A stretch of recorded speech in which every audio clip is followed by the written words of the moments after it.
बड़ी खबर सामने आ रही। बुलडोजर एक्शन पर सुप्रीम कोर्ट ने 2-2 का आदेश दिया है। सुप्रीम कोर्ट ने सख्त हिदायत दी है कि किसी का घर छीन लेना बुनियादी अधिकारों का उल्लंघन है। ऐसे मामले में पक्षपातपूर्ण रवैया नहीं चल सकता है। और सबसे बड़ी अदालत ने यह साफ कर दिया है कि अधिकारी जज की तरह काम ना करें और प्रशासन खुद को कोर्ट ना समझे। सिर्फ आरोपी हो जाने से बुलडोजर चलाने का आधार या अधिकार नहीं मिल जाता, यह आधार नहीं हो सकता। यहां तक कि अगर अपराध साबित हो भी जाए तब भी घर गिराना, बुलडोजर चलाना सही नहीं माना जा सकता। अपराध का अगर अपराध एक का है तो पूरे परिवार को सजा नहीं दी जा सकती। संजय शर्मा हमारे साथ लगातार जुड़े हुए हैं, लगातार फैसला वो हम तक पहुंचा रहे हैं क्योंकि अभी भी ये फैसला पढ़ा जा रहा है। संजय, ये जो फैसला सुप्रीम कोर्ट ने दिया है जिसमें कहा गया है कि उचित मुआवजा भी दिया जाए, तो क्या ये जो पुराने केसेस हैं, प्रीवियस केसेस हैं, उन पर भी लागू होगा? पुराने केसेस का तो अभी पता नहीं, लेकिन अभी जो गाइडलाइन है उसके मुताबिक ये है कि उनको मुआवजा भी दिया जाएगा। और ये भी कहा है कि पिछली तारीख में भी अगर कोई कारण बताओ नोटिस है तो कलेक्टर को एक और कारण बताओ नोटिस उसमें भेजा जाएगा। इसके साथ ही कई सारी चीजें ये बताई गई हैं जिसमें कोर्ट ने अभी तक 7 पॉइंट तो कोर्ट ने बता दिए हैं। और जो भी स्थानीय प्राधिकरण है उसको 3 महीने के भीतर एक डिजिटल पोर्टल आवंटित करना पड़ेगा जिसमें नोटिस का सारा विवरण होगा। यानी सारी चीजें ऑन रिकॉर्ड होंगी, ऑनलाइन होंगी। एक डिजिटल पोर्टल बनाना पड़ेगा जिसमें सारी नोटिसों का जिक्र होगा और उसमें क्या जवाब आया उसके बारे में जानकारी होगी। और कोर्ट ने यह भी कहा है कि हर एक जिले का डीएम आज से 1 महीने के भीतर किसी भी संरचना के विध्वंस से निपटने के लिए एक नोडल अधिकारी की नियुक्ति करेंगे। यानी जो लिस्टें उनके पास हैं जिले में जहां अवैध निर्माण के आरोप हैं तो उनसे निपटने के लिए एक नोडल अधिकारी नियुक्त करेंगे।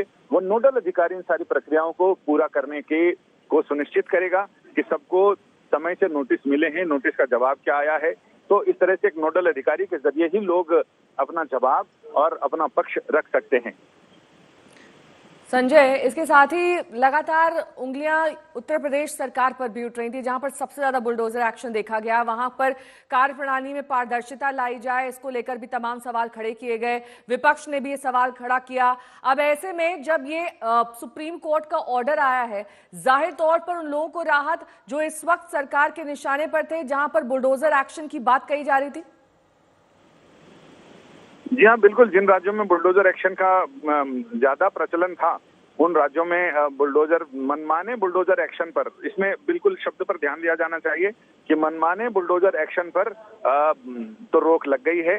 हाँ, प्रक्रिया के पालन करने के साथ ही जो नए निर्देश दिए गए हैं उनका पालन सुनिश्चित किया गया, करने को कहा गया है कि हर एक जिले में डीएम वहां एक नोडल अधिकारी की नियुक्ति करे और एक पोर्टल बनाया जाए जो पोर्टल सारी चीजों को नियंत्रित और निर्देशित करेगा। जी संजय, बने रहे आप हमारे साथ। आपके पास हम लौटते हैं। बुलडोजर वाला एक्शन जिसकी सबसे ज्यादा चर्चाएं हो रही थी और उस बुलडोजर एक्शन को लेकर सुप्रीम कोर्ट की सख्त टिप्पणियां भी हुई हैं। सुप्रीम कोर्ट का फैसला आया है। सुप्रीम कोर्ट ने पहले ही इस तरह के बुलडोजर एक्शन पर रोक लगा दी थी और अब सुप्रीम कोर्ट की टिप्पणी की प्रशासन जज नहीं बन सकता, वो कोर्ट की तरह काम नहीं कर सकता। सुप्रीम कोर्ट ने यह सख्त लहजे में कहा है। सुप्रीम कोर्ट ने गाइडलाइंस भी राज्य सरकारों के लिए जारी की हैं। कुछ नियमों के तहत अगर घर कहीं गिराना है, अगर कुछ जगह पर कंस्ट्रक्शन ऐसा अवैध तरीके से हुआ है उसको गिराया जा सकता है, लेकिन एक प्रक्रिया उसके लिए अपनाई जाएगी। यानी कि इस बुलडोजर एक्शन को एक दंडात्मक कार्रवाई के तौर पर कोई भी प्रशासन इस्तेमाल नहीं कर सकता है। अगर एक व्यक्ति आरोपी है तो पूरा उसका घर गिराकर परिवार वालों को परेशान नहीं किया जा सकता है। सुप्रीम कोर्ट ने साफ कहा है कि दोषी को सजा देना कोर्ट का काम है, सिर्फ आरोपी होने पर घर नहीं गिराया जा सकता है। इस एक्शन पर राज्य सरकारों को फटकार भी लगाई गई है। सुप्रीम कोर्ट ने कहा है कि कानून व्यवस्था राज्य की जिम्मेदारी है और सरकारी ताकत का बेवजह इस्तेमाल ठीक नहीं है। वहीं सुप्रीम कोर्ट ने पूछा भी कि एक आरोपी तो पूरे परिवार को आखिर सजा क्यों, आखिर आरोपी के परिवार का घर क्यों छीना जाए, क्योंकि परिवार के सदस्य उस गुनाह में शामिल नहीं थे। तो इस तरह की टिप्पणियां हुई हैं बुलडोजर एक्शन पर।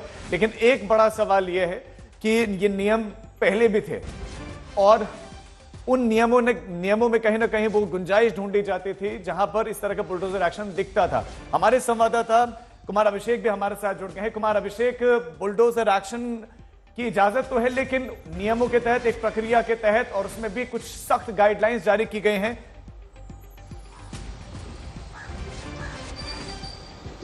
निश्चित तौर पर राजीव, अगर आज के फैसले को देखा जाए, सुप्रीम कोर्ट के फैसले, तो ये एक ऐतिहासिक फैसला दिखाई देता है, क्योंकि ये निश्चित तौर पर ये देखा जाए तो इस वक्त सरकार ने जिस तरीके से उत्तर प्रदेश में इसको शुरुआत किया था, इस पूरे अगर देखें तो इस बुलडोजर एक्शन की, उसके बाद से ही पूरे देश में एक तरीके से ये बुलडोजर का एक्शन दिखाई दिया है। लेकिन उत्तर प्रदेश की सरकार का दावा रहता है कि हमेशा से जो इसके लिए गाइडलाइंस तय किए गए हैं उसको फॉलो किया गया है, लेकिन उत्तर प्रदेश में इसकी कार्रवाई खूब हुई। जितने चाहे बाहुबली हों चाहे अपराधी हों, सबके खिलाफ सरकार ने बुलडोजर एक्शन लिया था। अब सुप्रीम कोर्ट का जो ये फैसला है, इसको नए नजरिए से देखना होगा कि आखिर इसके बाद क्या होता है। कई जगहों पर मुआवजे जैसी बातें भी आ रही हैं कि सरकारों को मुआवजा देना होगा, डीएम जिम्मेदार होंगे। आने वाले वक्त में इसमें और किस तरीके से अब सरकारें इसका क्या इस्तेमाल कर पाएंगी या नहीं कर पाएंगी, इस पर बड़ा सवाल होगा। लेकिन उत्तर प्रदेश तो निश्चित तौर पर निशाने पर होगा। आपको बताएं कि प्रयागराज की का एक घटना है जहां सीएए में शामिल एक परिवार का घर जब गिराया गया था, उसके बाद से ये मामला सुप्रीम कोर्ट गया। तो ऐसे में नजर इस बात पर रखनी होगी कि आज के इस फैसले का इम्पैक्ट क्या होता है। राजीव, इसके अलावा कुमार अभिषेक, हम लगातार कोर्ट के इस फैसले की इसलिए भी बात कर रहे हैं क्योंकि ये डंडा है उन तमाम सरकारों के लिए जहां पर पारदर्शिता नहीं है, जहां पर बुलडोजर एक्शन को दंड के तौर पर इस्तेमाल किया जाता है। अब सुप्रीम कोर्ट ये कह रहा है कि दंड देना आपका काम नहीं है, ये कोर्ट का काम है, ये कानून का काम है और कानून से विपरीत आप कुछ भी नहीं कर सकते। जाहिर तौर पर एक सख्त संदेश, और यहां पर उन सरकारों को भी फटकार जो अभी तक इसका बेजा इस्तेमाल करते आए थे। निश्चित तौर पर अगर आप देखें तो जिस तरीके से अभी बहराइच में हिंसा हुई, एक उदाहरण सा है, और उसके बाद तुरंत सरकार की तरफ से उसकी रोड की नापी की गई कि ये पीडब्ल्यूडी में आता है। लेकिन उसी वक्त सुप्रीम कोर्ट में ये मामला गया और इस पर रोक लगी और आज तक वहां पर ध्वस्तीकरण नहीं हो पाया, जबकि लोगों ने अपने सामान हटाने, घर खाली करने शुरू कर दिए थे। तो इस फैसले का एक बड़ा और व्यापक असर होने वाला है।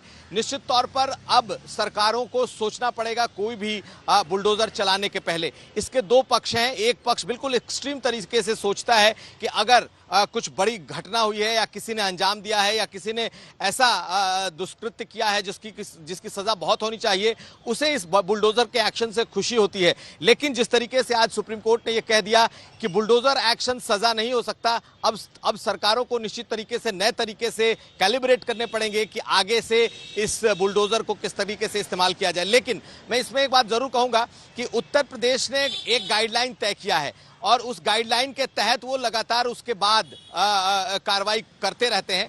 इसका असर दूसरे राज्यों में जरूर दिखा, जब दूसरे राज्यों में कई राज्यों में इनफैक्ट बुलडोजर को एक सजा के तौर पर दिखाया गया और उसके बाद से जब ये देश भर में फैला है तो आज सुप्रीम कोर्ट ने इस पर फैसला दिया। लेकिन उत्तर प्रदेश में भी इसका असर दिखाई देगा आने वाले वक्त में। यहाँ कुमार अभिषेक, उत्तर प्रदेश की राजनीति पर आपको क्या लगता है, सुप्रीम कोर्ट के इस फैसले का कितना असर पड़ सकता है, जहां पर प्रतीक के रूप में रखा जाता है आगे बुलडोजर को?